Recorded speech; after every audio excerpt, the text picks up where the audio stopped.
আজ হলো ডে 36। আমরা লাইফে সাকসেসটা সবাই চাই, আমিও চাই, তুমিও চাও। লাইফে সাকসেসটা সবার দরকার। প্রশ্নই একটা, তুমি কি সাকসেসের জন্য রেডি? কারোর জন্য তোমার সাকসেস আসবে না, সাকসেসটাকে তোমাকে আনতে হবে। আর যদি তোমার লাইফে এমন একজন কেউ থাকে যে তোমার সাকসেসটাকে আটকে রাখতে চায়, আর সেটা হলো কি জানো?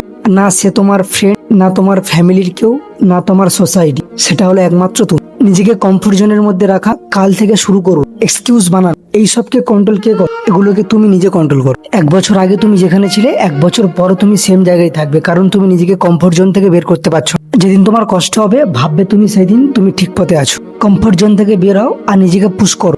সাকসেসের রাস্তাটা কষ্ট দিয়ে তৈরি হয়, আরাম দিয়ে না। নিজের পরিচয় বদলাতে হলে আগে নিজের মধ্যে যে ব্যাড হ্যাবিট গুলো আছে ওগুলোকে পরিবর্তন করতে হবে। এটা কোনো ম্যাজিক না, এটা হলো বোরিং ডিসিপ্লিনের রেজাল্ট। সেম রুটিন, সেম খাবার, সেম ওয়ার্কআউট, রোজ রোজ কোনো এক্সকিউজ ছাড়া। লাইফে যদি কিছু অ্যাচিভ করতে চাও, তাহলে তোমাকে নিজের বিরুদ্ধে যেতে হবে, কারোর সাথে না। নিজের লড়াইটা হবে শুধু নিজের সাথে।